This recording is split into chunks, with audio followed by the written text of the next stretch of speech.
Let me cue up this video and let's get started. This is how to use recycled materials to do some real fun science.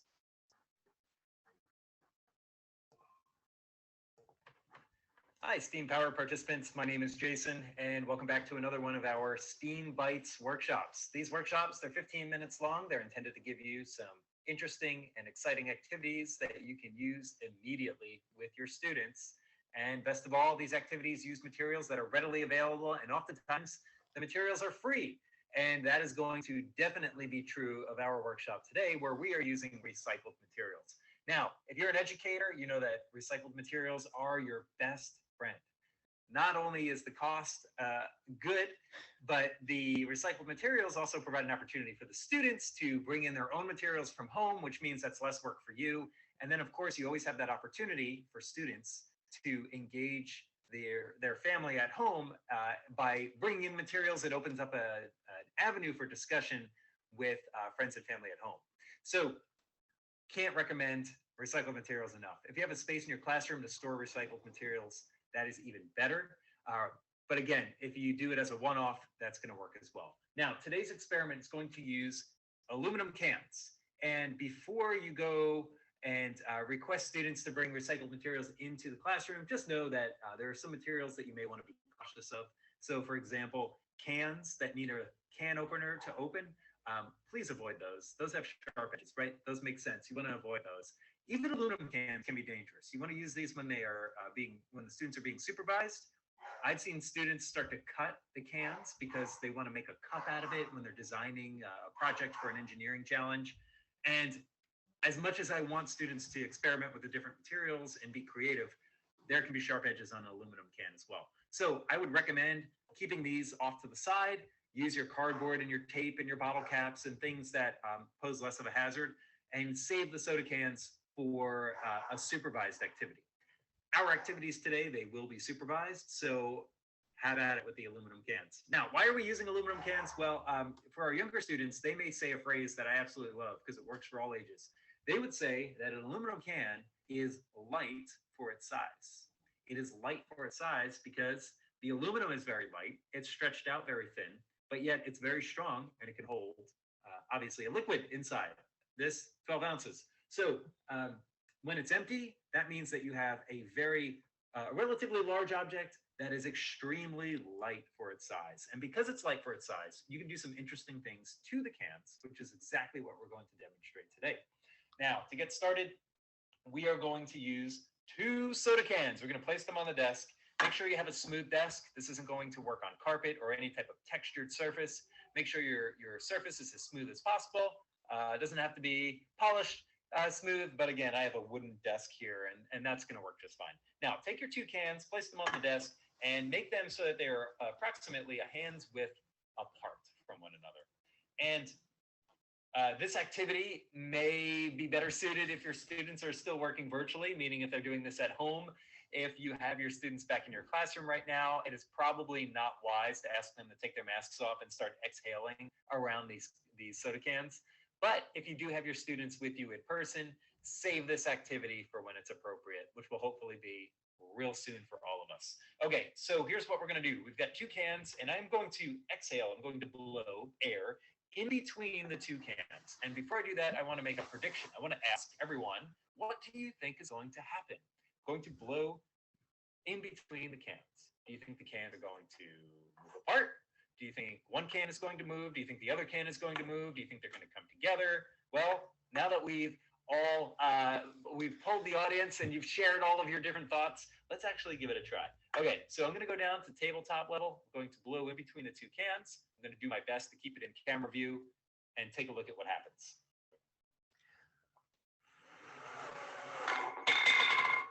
All right, so one fell over and of course rolled out of the camera. But before it did that, hopefully you saw what happened.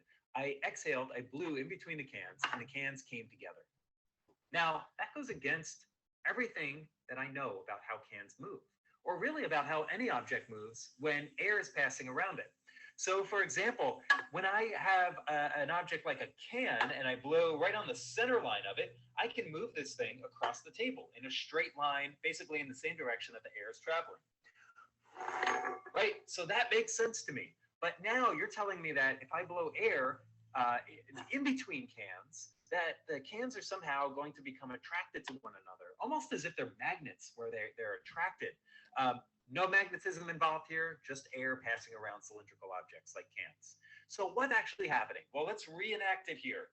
We've got our two cans, and we've created a gap in between that's about a hand's width apart. That means that we're going to pass all of our breath through a very narrow opening. And when we do that, the air is going to move very fast through the opening. And as we move the air quickly, the air pressure is going to decrease. So think about it this way: as air moves quickly, air pressure decreases. As air moves slowly, air pressure increases. So they work in opposite of one another, right? If your air pressure is high, your air speed is low. And again, the reverse is true. In this case, we're talking about the reverse. We're talking about low air pressure, high air speed. So how is that going to cause the cans to move in towards one another? Well, if we reduce the air pressure in between the cans, the area around the cans here has a higher air pressure relative to the air in between the cans, meaning we didn't change the air pressure on the outside. That's still the same air pressure that we started with on all sides of the cans. By reducing the air pressure in between the cans, we've effectively caused an imbalance of high and low pressure. Now, airplanes and sailboats and other objects that use air or wind to move are going to borrow this exact same principle in order for those objects to fly or move through the water. And we can demonstrate those complex systems using two recycled cans. Okay, so we're going to move on to our next one. Instead of having our cans stand straight up on our table, we're going to lay them flat. And again, we do want the cans to be approximately a hand's width apart. This is a little bit trickier. The cans like to move around and roll. Do your best to get them to stay in one spot. Now I'm going to do the exact same thing. Instead, I'm going to blow from above, and I want you to make a prediction. What is going to happen as I blow in between the two cans? Are they going to move apart? Are they going to come together? What do you think? Well, let's give it a try. Okay, here it goes. Okay, so did you expect that to happen? I blew in between the cans as they were laying flat, and they moved apart. I'm not surprised by that. That's exactly what I thought would happen. So let's take it up a notch. Let's take our cans out of the way for a moment. Let's lay down two pencils, railroad track style, parallel to one another. And then let's place the cans on top of the pencils.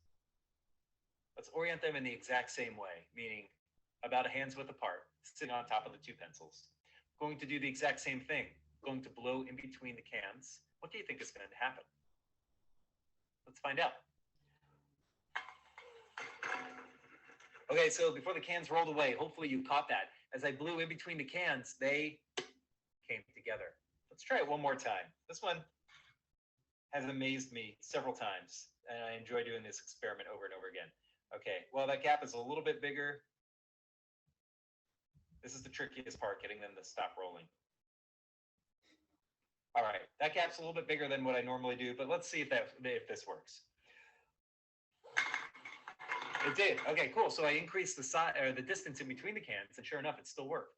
So why did we get the exact opposite when we put the cans up on pencils? Well, let's think back to the original experiment.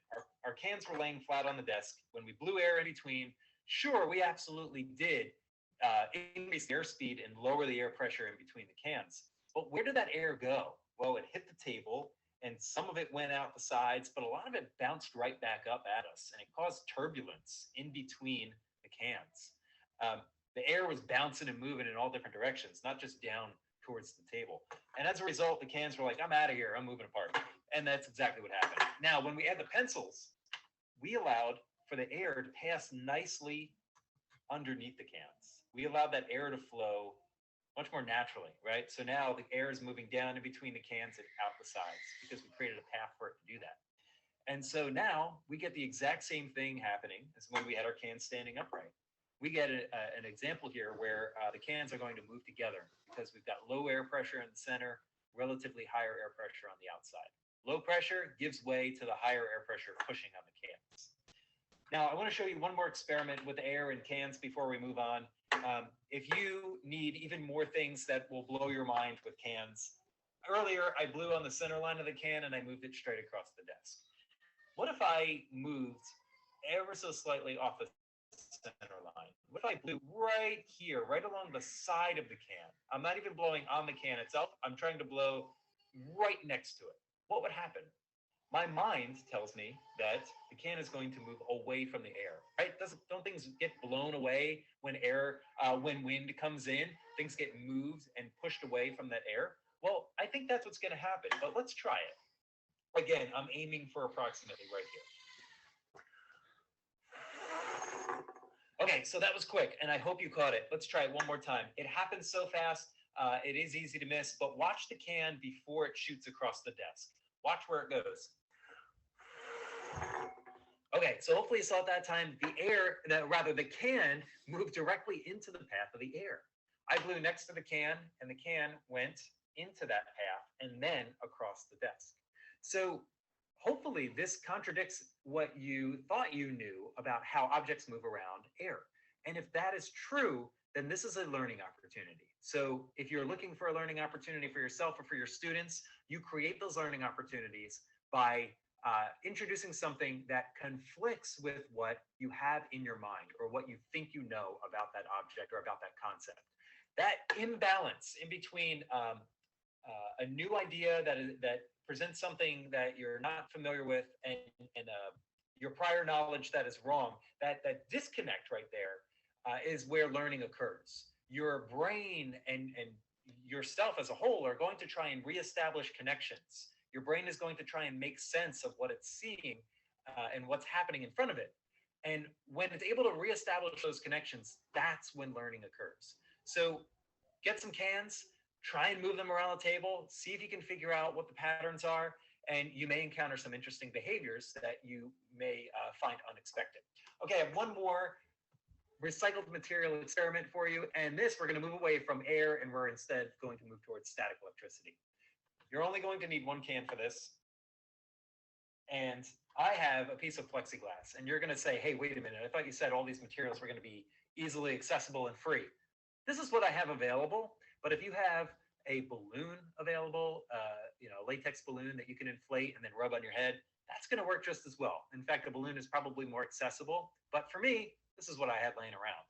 Now, you want to build up a static charge on whatever object you're using. And in fact, if you don't know if an object is going to work, try a bunch of different objects. Will your toothbrush work? Will your glass jar work? Like just look around the space that you're in and see if you can find objects that will allow you to do this experiment. Two that will absolutely work, a balloon and a piece of plexiglass. So I'm going to build up a charge here by rubbing the plexiglass with a microfiber towel. Now, what's happening when I'm doing this? Well, there are electrons in everything. You and I, this microfiber towel, this piece of plexiglass, and electrons, they like to move around. They don't sit still. And electrons, they're negatively charged. So if an electron moves off of an object and onto a second object, kind of like what's happening here, well, then that object that lost its electrons are going to become positive. If you lose what made you negative, your positive protons take over and make that object positive. If you gain electrons and you have more negative electrons than when you started, you'll take on a negative charge. So again, all objects, they tend to want to be neutral for the most part, but you can create an object that is positively charged or negatively charged under the right conditions. Okay, so we've got a negatively charged piece of plexiglass, and we have a can, an aluminum can that is just ever so slightly positively charged. When I bring the two close together, I'm not going to touch them. I'm just going to bring them close, and that was approximately 4 inches apart. I was able to pull the can across the table. Let me do that one more time. That is right. There's no strings attached here. This is just using charges on our plexiglass. Again, grab a balloon and you'll get the exact same thing to happen. I encourage you to experiment with different objects around your room and around your school to recreate this. But what's happening in closing? We've got something that's positive. We got something that's negative. Just like a magnet, those two objects want to attract one another. They want to come together, and if they touch, those electrons can pass back and forth, and then those objects can become neutral again and everybody's happy. But until then, we get what looks like a really, really cool magic trick. Not magic, just science. Enjoy, experiment, have fun, and please do share anything that you do with us here at the county office. We'd love to see these taking place in the classroom or online with your students. Thank you so much for joining us, and sign in for another STEAM Bites workshop, this time tomorrow. Hopefully we'll see you then. All right, ladies and gentlemen, thank you so much for joining us for today. I'm going to drop the link to the evaluation in the chat room one more time. We do kindly ask that you fill that out. Let us know if we're doing things correctly or if we can improve for next time. Just a real quick note for those of you who are looking for objects for that last demonstration. If anyone here has a fleece jacket, you probably know that it kind of clings to you and clings to other objects, especially when it just comes out of the dryer. Well, that will work too. So balloon, plexiglass, a fleece jacket. Don't let your inability to get plexiglass stop you from doing that activity. It is so cool, and it's like a magic trick. It will capture the attention of every single student in your classroom. I guarantee it. Have them do races. See if they can find a way to get the soda can to move across the table the quickest. So how are they going to do that? Does the amount of time that you rub the object, like rub the plexiglass, does that increase the charge and make the can move faster? So allow them to experiment with different variables, but ultimately show them something cool, show them a phenomenon like what we demonstrated in this video, and then set them loose and allow them to explore based on what they're curious about. That's what this is all about, and I hope this has given you just a little bit of inspiration to move forward with. Thank you so much for joining us for this lunchtime session. We have one more tomorrow, same time, same place, 12:15. And if anyone has any questions, I'm here in the chat room for you. Let me know if you have any questions, but otherwise, enjoy the rest of your day.